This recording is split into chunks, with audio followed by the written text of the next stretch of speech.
Miarabantsika rehetra misy fa salama tsara daholy.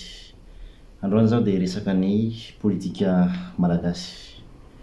Voalohany indrindra aloha dia mangataka seconde vitsivitsitsika hiarahana miomana alahelo amin'ny ilay ben'ny tanàna ilay maty nisy namono tany Amatofinandrano.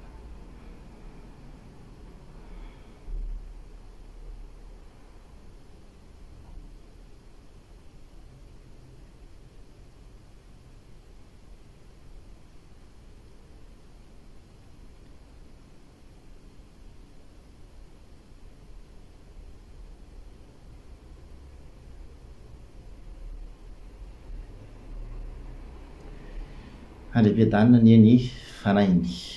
Androany aho dia hiresaka manokana mahakasika ny politika malagasy. Satria ny politika dia anisany mampandroso ny firenena iray ary ny zavatra rehetra dia miankina amin'ny politika amin'ny ankapobeny. Eo ny politika fampandrosoana, politika isan-karazany zany. Dia manoloana ny zava-misy ankehitriny satria hatramin'izay nanaovana ny fametrahana samboady ho an'ireo ben'ny tanàna izay dia anankiroa zao ny ben'ny tanàna maty taorian'ny fametrahana samboady. Le anankiray moa tsy nisy namono fa nomaly le fametrahana samboady dia maty izy androany. Zany hoe tsy fantatra zany hoe inona nahafaty azy fa ahihina hoe nisy nanapoizina, ahihina fa za tsy ny teny hoe nisy nanapoizina le izy. Dia vaovao tandroany Sabosy indray vao maraina vao mifoha dia hita vaovao fa ilay ben'ny tanàna vehivavy ilay Rasazy Mpamelona voafidy ben'ny tanàna tany amin'ny distrikany Ambatofinandrano, distrikany faritany Fianarantsoa dia nisy namono nitifitra ny fiara nisy azy dia maty ny tenany. Mampalahelo maheno zavatra ohatran'izany, mampalahelo dia lasa mampanahy mafy no avin'ny firenena satria raha izany no misy dia atahotra ny tanora hiditra amin'ny politika kanefa ny fiainan'olombelona dia mandroso. Zany hoe ireo politika mpanao politika amin'izao fotoana zao tsy ho mandrakizay zareo fa tokony hisy relève foana dia nefa zany ny tranga zava-misy dia mampanahy satria loi de la jungle no misy eto amin'ny tany sy ny fanjakana. Zany hoe élimination directe. Rehefa misy olona tsy tiana, tsy mifanaraka amin'ny sitrapony dia vonoina, taperina ny aina. Izay no misy eto amin'ny firenentsika.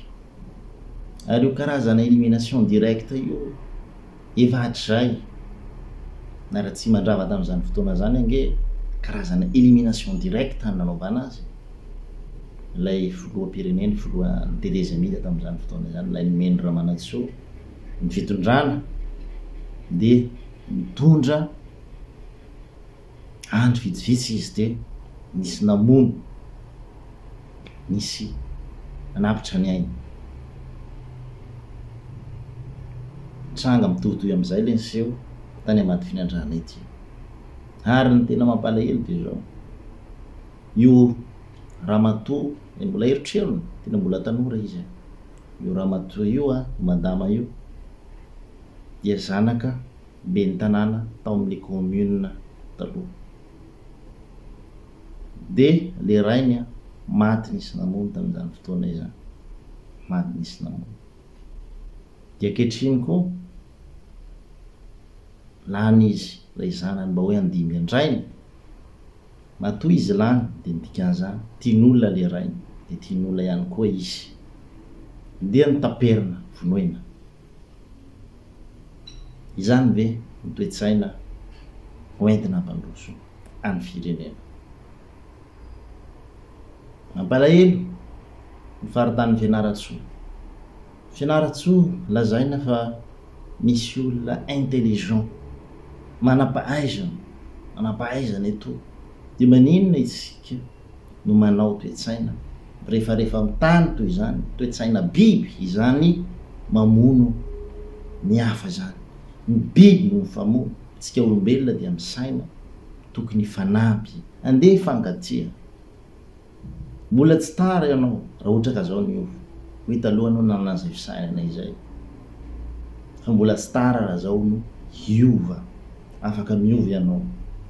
Faoka tsy hanana toesaina feno moloro toy izany, andeha anao élimination directe, animba ny hafa.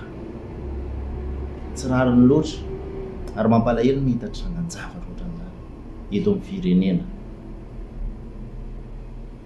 Ninninona fangalanao olona anankiray, ninninona tsy fidian-kevitra dia aoka re tompoko mba tsy famono, aoka mba ny hevitra ny tsy mitovy, aoka mba ny hevitra no tsy fanarahana, fa ny aina kosa ry zareo aza tao an'izany ny aina.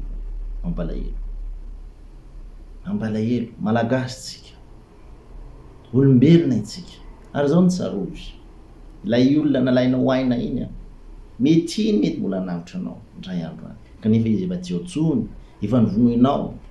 Zany sage-femme zany anisany mpamelona zany, mampiteraka.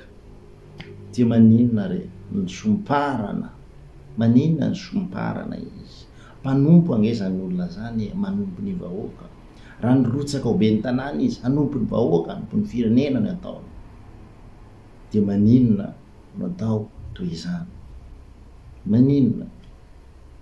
Ka raha fa jerena ny politika eto Madagasikara, ny zavatra tsamba dia hoe tsy hisy firenena vanina raha izao no mitohy. Zaho manokana dia tsy ho say, izaho dia tsy ho say hanao politika mihitsy raha io zava-misy. Tsy ho say ny tenako satria manino tsy mamy ny aina.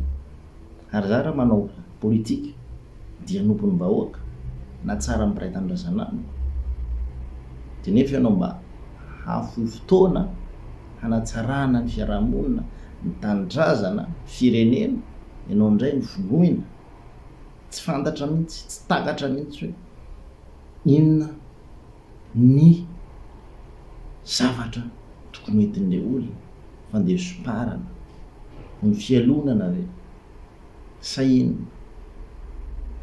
Tamin'io commune Latsahamy io ben'ny tanàna io ange tsisy mpifaninana hono izy, dia maninona ianao raha nifaninana tamin'izany fotoana izany de lany ianao, fa tsy ny hain'ny olona no nisomparana toy izany. Mambalahelo loatra.